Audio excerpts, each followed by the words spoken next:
Hello friends. आज हम पढ़ेंगे कि टाइम कॉम्प्लेक्सिटी किसे कहते हैं। ठीक है। कोई भी हमारे कंप्यूटर साइंस में कोई भी प्रॉब्लम होती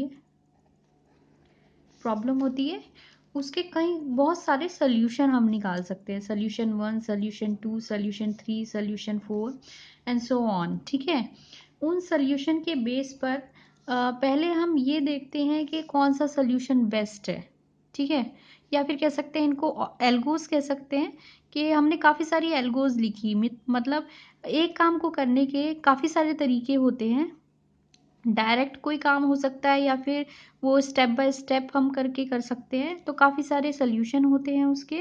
अ, उस उन सारे सल्यूशंस में जो सल्यूशन हमें बेस्ट लगता है उसको हम लेकर उसका हम प्रोग्राम बना देते हैं। ठीक है। प्रोग्राम बना देते हैं। अब हमें किस तरीके से पता लगेगा कि कौन सा सल्यूशन बेस्ट है या कौन सा एल्गो बेस्ट है। तो हम क्या देखते हैं उसमें कि हमारा टाइम कितना लग रहा है, हमारा स्पेस कितना लग रहा है। ठीक है। तो टाइम कॉम्प्लेक्सिटी हमारी क्या है, स्पेस कॉम्प्लेक्सिटी हमारी क्या है। स्पेस कॉम्प्लेक्सिटी मतलब वो मेमोरी कितनी कंज्यूम कर रहा है, और टाइम कॉम्प्लेक्सिटी मतलब वो ज़्यादा से ज़्यादा कितना टाइम ले रहा है। ठीक है। तो इसको डिनोट करने के लिए टाइम कॉम्प्लेक्सिटी को हमारे पास 3 नोटेशंस होती हैं। इनको कह सकते हैं हम। फर्स्ट हमारे पास होती है, इन्हें हम एसिम्प्टोटिक नोटेशंस कहते हैं। ठीक है। फर्स्ट हमारे पास होती है बिग ओ, इसको बिग ओ बोलते हैं। ठीक है। बिग ओ नोटेशंस, ये हो हमारा अपर बाउंड होता है। ठीक है। सेकंड हमारा होता है बिग ओमेगा। ठीक है, या ओमेगा कह सकते हैं इसको हम, ओमेगा। तो ये हमारा लोअर बाउंड होता है। थर्ड हमारा होता है थीटा, जो हमारा टाइट बाउंड होता है। ठीक है। इसको हम टाइट बाउंड बोलते हैं। ये हमारा अपर बाउंड होता है और ये हमारा लोअर बाउंड होता है। अब ये चीज़ें ये होती क्या हैं। ठीक है। इनको पढ़ने से पहले ये हमारे टाइम कॉम्प्लेक्सिटीज़ को शो करती हैं कि ये हमारा ये बिग ओ हमें बताता है कि कितना एक प्रोग्राम को चलाने में कितना ज़्यादा से ज़्यादा वो टाइम ले सकता है, वर्स्ट केस क्या हो सकता है। ठीक है। ओमेगा जो कि लोअर बाउंड होता है वो हमें ये बताता है कि कोई एक प्रोग्राम जो भी हम ले रहे हैं वो कम से कम कितना टाइम लेगा, मतलब उससे वो कम टाइम ले ही नहीं सकता। कम से कम कितना टाइम लेगा, तो ये नोटेशन वो बताता है। थीटा इन दोनों के बीच का टाइमिंग बताता है। ठीक है। तो ये नोटेशंस हम बाद में पढ़ेंगे, उससे पहले कुछ बेसिक्स रहेंगे हमारे पास, वो हम पढ़ेंगे। वो अगर हम पढ़ते हैं तो ये इनको समझने में आसानी होगी। अगर मैं आपको ये डायरेक्ट बताऊंगी तो हो सकता है वो थोड़ा बहुत कन्फ्यूज़न क्रिएट करे। इस वजह से हम इसको थोड़े बेसिक से स्टार्ट करते हैं। ठीक है। अब हम क्या करते हैं कि हम छोटे छोटे स्लॉट्स लेंगे, छोटे छोटे एल्गोज लेंगे, और उसमें हम टाइम इक्वेशन निकालेंगे। ठीक है। टाइम कॉम्प्लेक्सिटी निकालने से पहले उसकी टाइम इक्वेशन निकालेंगे कि वो हर एक स्टेप हमारा कितना टाइम ले रहा है। ठीक है। तो पहले तो हम अज्यूम करेंगे कि अगर हमारी कोई भी अरिथमेटिक ऑपरेशन हो रहा है, कोई भी अरिथमेटिक ऑपरेशन हो रहा है या फिर कोई भी लॉजिकल ऑपरेशन हो रहा है, मतलब कि कंपैरिजन वगैरह, अरिथमेटिक मतलब प्लस माइनस जो भी होते हैं वो हो रहे हैं, या लॉजिकल ऑपरेशन हो रहा है, या फिर कोई असाइनमेंट है, किसी को असाइन करी जा रही है वैल्यू, या फिर रिटर्न, या फिर कोई वैल्यू रिटर्न हो रही है। इन सब के लिए हम क्या लेंगे, कितना टाइम ये कंज्यूम कर रहे हैं। अगर कोई भी एक अरिथमेटिक ऑपरेशन है या लॉजिकल है या असाइनमेंट है या रिटर्न है, वो 1 यूनिट ऑफ टाइम लेता है। ठीक है। 1 यूनिट हम क्यों ले रहे हैं, क्योंकि हम यूनिट यहाँ पे शो नहीं कर रहे कौन सी यूनिट, क्योंकि हो सकता है कोई कंप्यूटर कोई सी यूनिट ले, कोई कंप्यूटर कोई सी यूनिट ले। तो हम सिर्फ इसे यूनिट लिख रहे हैं। और 1 यूनिट मतलब कांस्टेंट टाइम। इसको आप 1 यूनिट की जगह सी भी लिख सकते हैं। ठीक है। C1 भी लिख सकते हैं। लेकिन सिंप्लिसिटी के लिए समझने के लिए हम इसको फर्स्टली 1 यूनिट टाइम ले रहे हैं। मतलब अगर ये हमारा ऑपरेशन हो रहा है किसी प्रोग्राम में, तो हम क्या कहेंगे कि ये ऑपरेशन होने में 1 यूनिट ऑफ टाइम लग रहा है। ठीक है, तो ये हम मान के चलेंगे। ठीक है, अब मैं छोटे छोटे इक्वेशंस लेती हूँ और आपको कैलकुलेट करके दिखाती हूँ कि उसमें कितनी टाइम लग रहा है और कितना टाइम इक्वेशन है उसका। तो फर्स्ट हम लेते हैं ये। अगर हमारे प्रोग्राम में ये इक्वेशन आती है, ठीक है, जो कि हमेशा प्रोग्राम्स में ये इक्वेशन होती है मोस्टली, प्लस करके उसकी वैल्यू दूसरे को असाइन करना है, तो इसमें हमारा कितना टाइम लग रहा है या फिर इसके लिए हमारी टाइम इक्वेशन क्या है, हम लोग क्या निकाल रहे हैं अभी, टाइम इक्वेशन। फर्स्टली हम टाइम इक्वेशन निकालेंगे, देन हम टाइम कॉम्प्लेक्सिटी निकालेंगे। ठीक है, उसके बेस पर पहले टाइम इक्वेशन हमें निकालनी आनी चाहिए, उसके बाद हम उसके बेस पर टाइम कॉम्प्लेक्सिटी निकालेंगे। फिर हम ये तीनों नोटेशन समझेंगे। ठीक है, तो इसमें कितना टाइम इक्वेशन क्या होगा इसका या फिर कितना टाइम इसमें लग रहा है। जैसा कि मैंने बताया कि एक अरिथमेटिक ऑपरेशन है ये वाला, तो इसके लिए 1 यूनिट लग रहा है। और ये क्या है, इस वैल्यू को ये असाइन करवा रहा है सी को, तो ये असाइनमेंट हो गया, तो उसमें भी 1 यूनिट टाइम लग गया। ठीक है, तो टोटल कितना टाइम लगा, 2 यूनिट टाइम लग गया। ठीक है, एक और इसका एग्जांपल देख लेते हैं।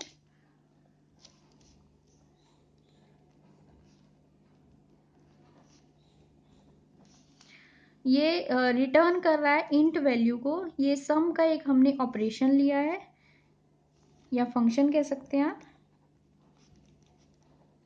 ये a प्लस बी हो रहा है और इसको सी में हम डाल रहे हैं इसकी वैल्यू और रिटर्न करवा रहे हैं सी को।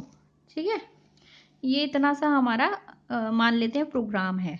अब इसमें हम निकालते हैं कि कितने यूनिट ऑफ टाइम हमें लग रहा है। ठीक है, अब इसमें आते हैं हम, फर्स्ट हमारी इक्वेशन है ये, या फिर कह सकते हैं फर्स्ट इंस्ट्रक्शन है हमारी ये।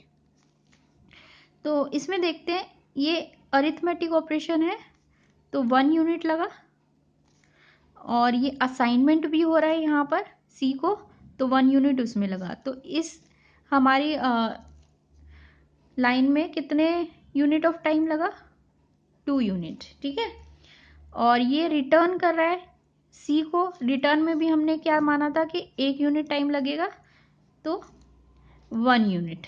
ठीक है, तो टोटल कितना टाइम लगा, प्लस कर देंगे दोनों को, 3 यूनिट ऑफ टाइम लगा। ठीक है, जब भी हमारा कांस्टेंट टाइम आता है, ये हमारा क्या है, जब भी हमारा नंबर ऑफ यूनिट आता है, कुछ नंबर ऑफ यूनिट जो कि इनपुट पे डिपेंड नहीं करता है, कुछ नंबर ऑफ यूनिट, तो हम उसे क्या कहते हैं, कांस्टेंट टाइम। ठीक है, कांस्टेंट टाइम या कांस्टेंट इक्वेशन। ठीक है, कांस्टेंट कहा जाता है क्योंकि ये बदल नहीं सकता, ये कांस्टेंट रहेगा, इतना है इतना ही रहेगा, इसलिए हम इसको कहते हैं कांस्टेंट टाइम। ठीक है,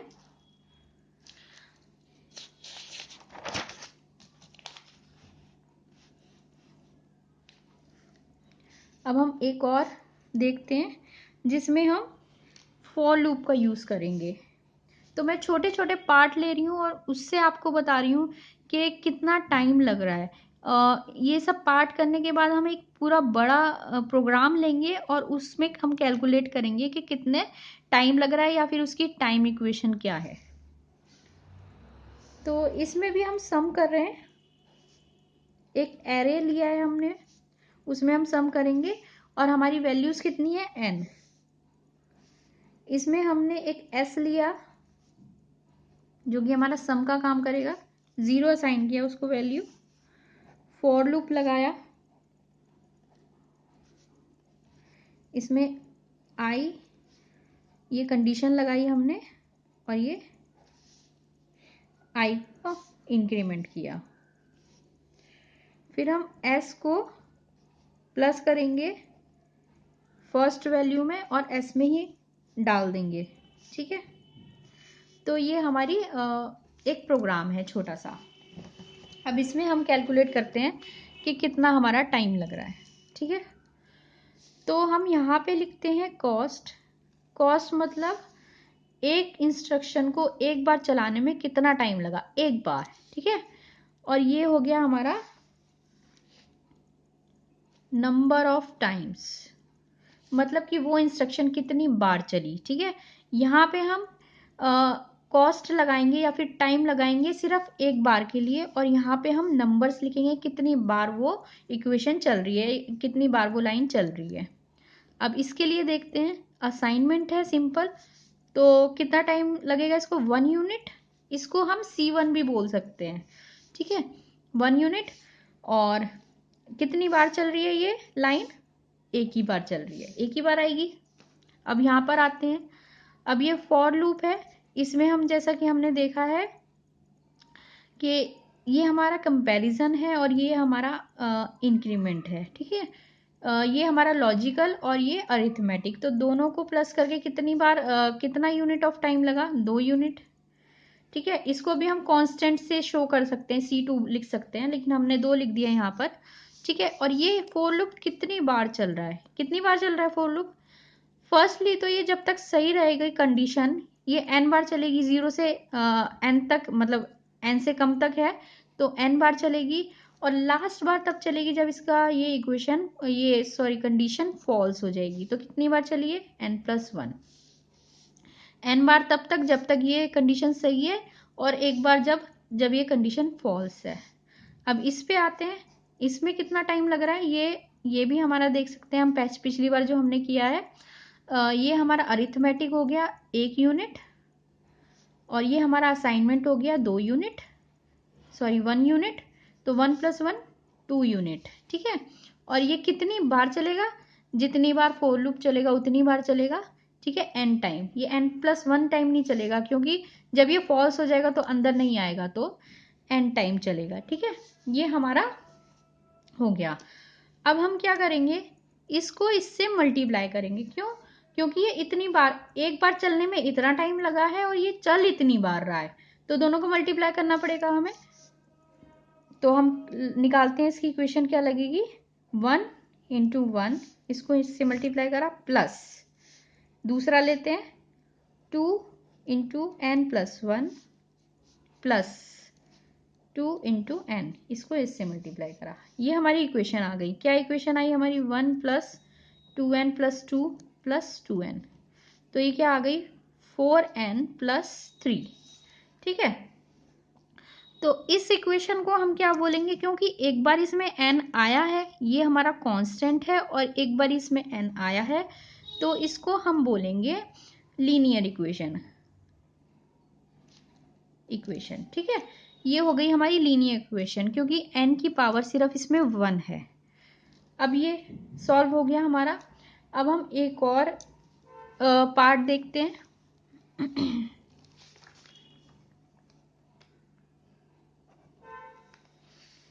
जिसमें हम नेस्टेड फॉर लूप लेंगे। नेस्टेड फॉर लूप मतलब एक लूप और उसके अंदर दूसरा लूप। मैं डायरेक्ट लिख रही हूं यहाँ पर,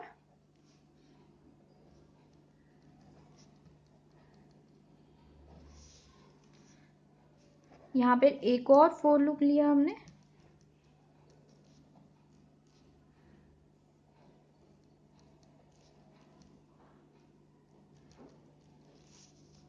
यहाँ पे कोई सी भी इक्वेशन ले लेते हैं, सॉरी। तो ये एक लूप है और उसके अंदर दूसरा लूप है, तो इसमें देखते हैं हम किस तरीके की इक्वेशन हमारी निकलती है। अब इसी इक्वेशन के बेस पर हम टाइम कॉम्प्लेक्सिटी अपनी निकालते हैं, ठीक है। तो इसमें देखते हैं हम, ये हमारा कितनी बार चल रहा है, ये हमारा सॉरी इसके लिए हमें 1 यूनिट लग रहा है, क्योंकि इंक्रीमेंट है, इसके लिए हमें 1 यूनिट लग रहा है, ठीक है। तो कितना यूनिट लगा, यही हम देख रहे हैं ऊपर से, 2 यूनिट, ठीक है।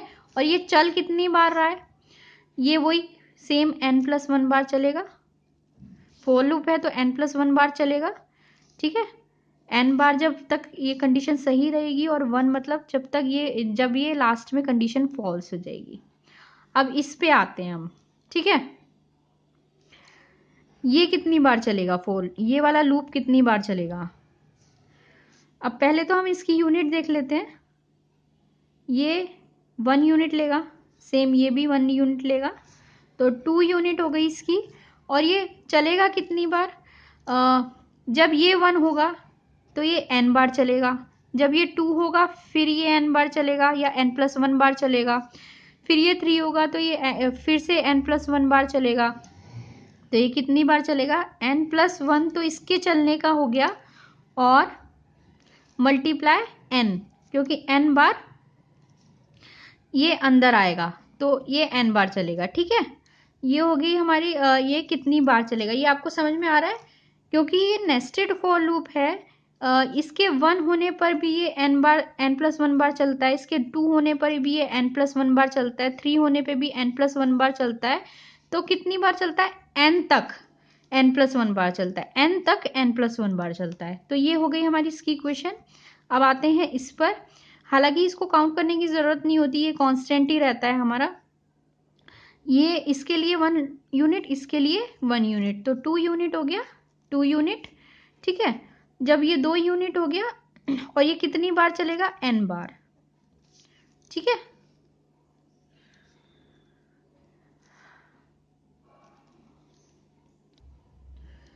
तो इसको भी हम n से मल्टीप्लाई करेंगे, क्योंकि जिस तरीके से ये लूप इतनी बार चल रहा है उसी तरीके से ये लूप भी इतनी बार चलेगा। ये 1 हम इसलिए नहीं लेंगे क्योंकि उस टाइम आखिरी वाले टाइम पे ये अंदर नहीं आता है, तो n इंटू n, ठीक है। तो ये हमारी इसकी कैलकुलेशन हो गई। अब हम इसकी इक्वेशन बना सकते हैं, इसको इससे मल्टीप्लाई करेंगे, 2 into n+1 plus 2 into n+1 into n plus 2 into n की स्क्वायर, इसको n की स्क्वायर ले लिया।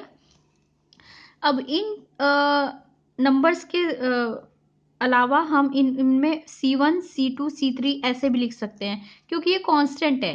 कांस्टेंट के लिए हमें एग्जैक्ट नंबर लेने की ज़रूरत नहीं होती, ठीक है। तो इसको सॉल्व कर लेते हैं हम।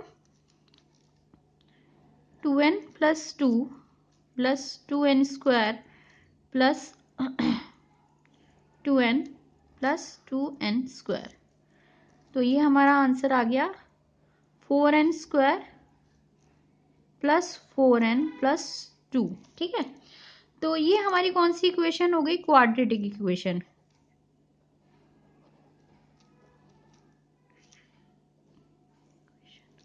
ये क्वाड्रेटिक इक्वेशन हो गई, ठीक है। हमने 3 तरीके की हमने इक्वेशन पढ़ी है, constant equation, linear equation and quadratic equation, ठीक है। अब मैं आपको ये बताती हूँ कि अगर हमारा इक्वेशन कांस्टेंट आता है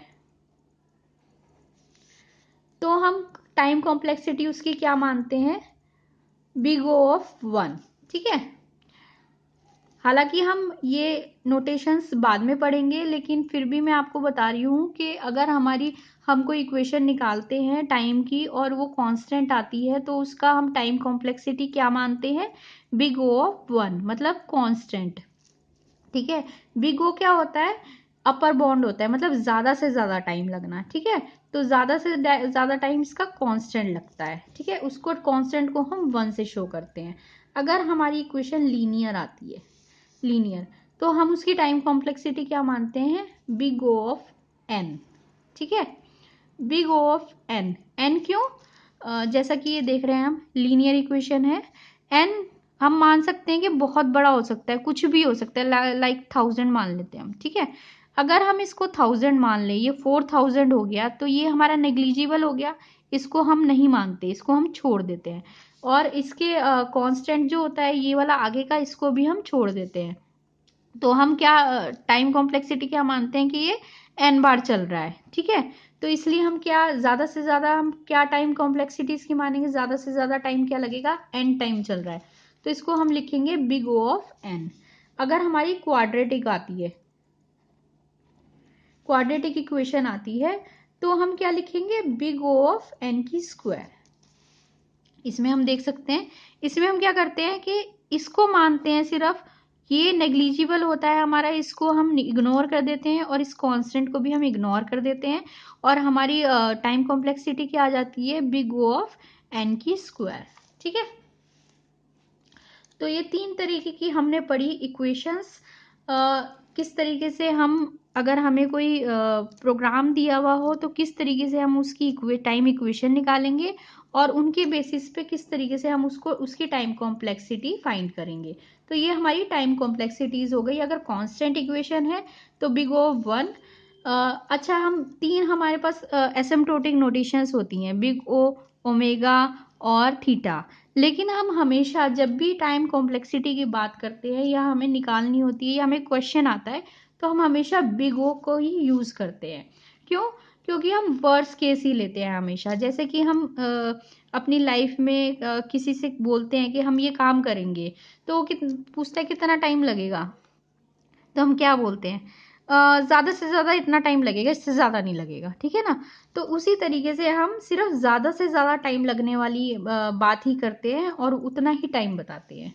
तो कांस्टेंट इक्वेशन पे हम बिग O ऑफ 1 बोलेंगे, लीनियर इक्वेशन पे हम बिग O ऑफ n बोलेंगे और क्वाड्रेटिक इक्वेशन पे हम बिग O ऑफ n की स्क्वायर बोलेंगे।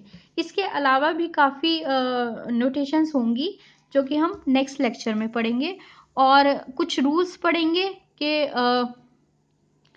मतलब कौन सी इक्वेशंस पे हम कौन सा टाइम कॉम्प्लेक्सिटी लेते हैं डायरेक्ट देखने के लिए। ये तो हमने सॉल्व किया है तो हम डायरेक्ट देखेंगे उसमें, और फिर उसके बाद हम ये नोटेशंस पढ़ेंगे। ठीक है, अगर आपको कुछ भी इसमें दिक्कत हो तो आप मुझसे पूछ सकते हैं कमेंट सेक्शन में। जैसा कि हमने यहाँ पर देखा था, हमारा ये कांस्टेंट आया था तो इसका हम टाइम कॉम्प्लेक्सिटी क्या लिखेंगे, बिग O ऑफ 1। ठीक है, ऐसे ही इसमें टाइम कॉम्प्लेक्सिटी क्या लिखेंगे, इस वाले में बिग O ऑफ n और इस वाले में बिग O ऑफ n की स्क्वायर। ठीक है, तो नेक्स्ट लेक्चर में देखते हैं हम कुछ rules. Thank you guys, bye bye.